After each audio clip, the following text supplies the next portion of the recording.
Hi, my name is Adrian and I am the creator of Hizoria. In the previous devlogs I covered both the original prototype and version 1, and today we're moving on to version 2, the version where the game finally got its name, Hizoria. This was the version where Hizoria started transforming from a simple dungeon crawler into a much more complete RPG system. Many of the core ideas still exist in the modern version of the game that can be traced back to this stage of development, so let's take a look at what has changed since version 1. One of the biggest additions in version 2 was the introduction of a proper character creation system. Previous versions relied heavily on pre-made characters, but now players could create their own heroes from scratch. Every character was built from 4 main components: characteristics, vocation, race, and origin. The characteristics acted as the foundation of the character and determined what abilities and skills could be unlocked later on. There were 7 characteristics: strength, toughness, wisdom, intelligence, dexterity, charisma, and stealth. Players could either roll for the stats or manually distribute points to create the type of character they wanted. These characteristics also provided small bonuses to various stats for the characters. These characteristics would also later be used to gauge whether a character is eligible for certain skills and abilities. After determining their characteristics, players selected a vocation. These included the warrior, ranger, assassin, tank, healer, support, and mage. However, unlike many RPG systems, vocations weren't strict classes. They acted more as recommendations.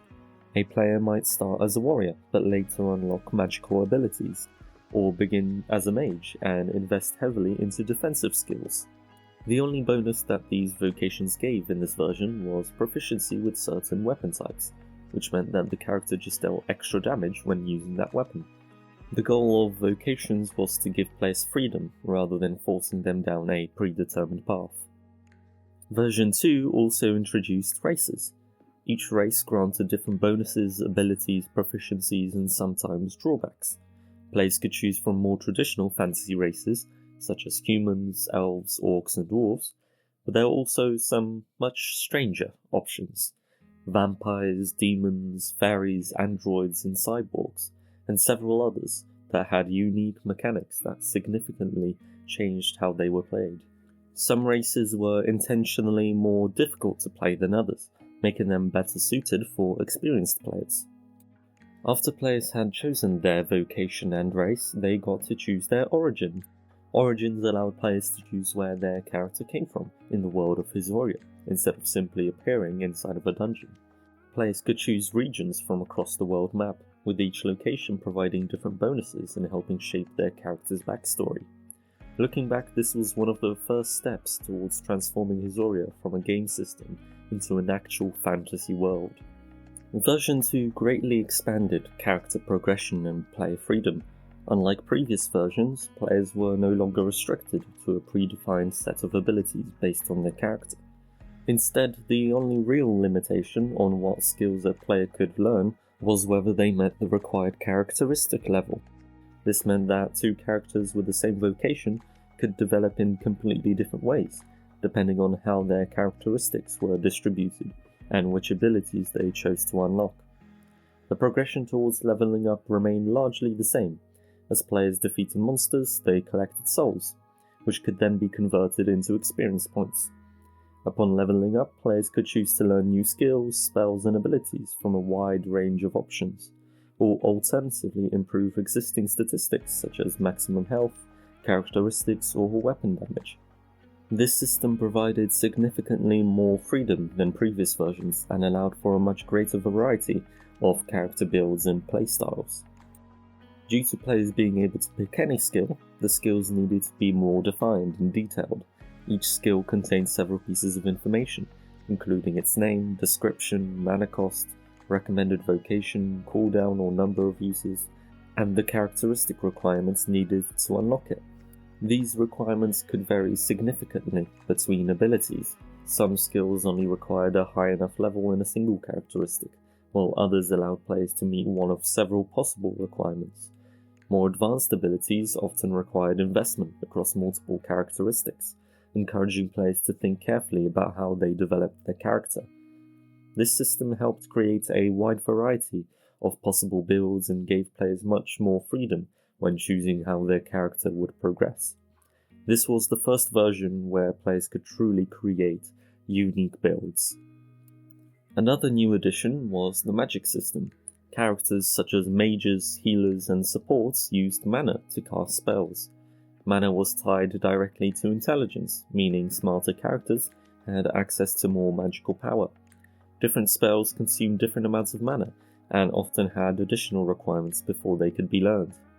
This added another layer of progression and customization. The core gameplay loop remained familiar. Players explored dungeons, fought enemies, opened chests, and searched for better equipment. In this version, however, combat became significantly more structured, with clearer rules defining what players could do during their turn.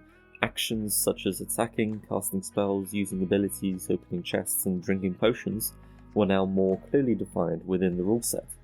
However, the movement system remained largely unchanged from the previous version, still relying on players moving freely around tiles rather than using a grid-based system. Outside of combat, players had much greater freedom to interact with the world and solve problems creatively. The loot system remained largely the same as in version 1, but was refined and better integrated into the overall gameplay. Chests still came in 6 rarity tiers, from common all the way through to mythic.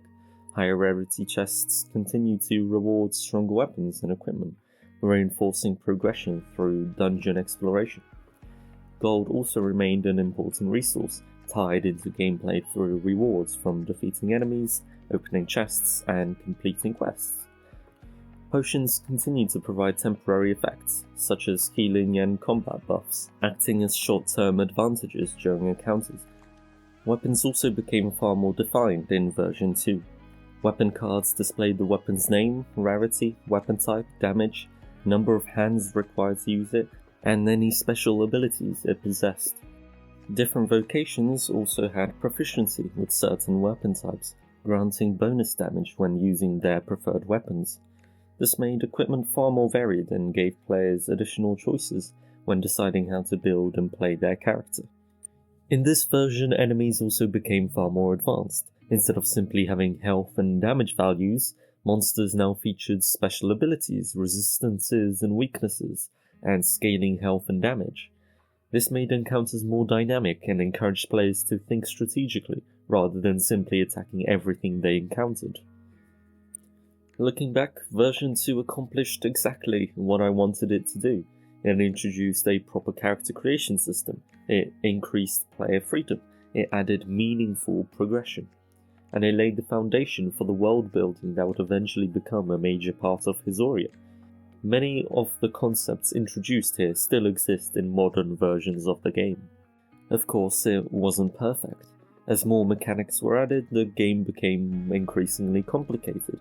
Character creation took longer, balancing races and abilities became more difficult, some systems created unnecessary bookkeeping, and certain mechanics simply weren't as fun in practice as they sounded on paper. Version 2 taught me an important lesson. More mechanics doesn't always mean a better game. Sometimes simplifying a system can improve the experience far more than adding another feature. Version 2 was a major turning point for Hizoria. It was the version where the project began evolving from a simple dungeon crawler into a much larger RPG experience. While many mechanics would continue to change in later versions, this was the point where the foundations of modern Hizoria truly started taking shape. In the next devlog, we'll take a look at version 3, and how the project continued to evolve from there. If you enjoyed this video, don't forget to like and subscribe. Thank you for watching, and as always, let your imagination run wild.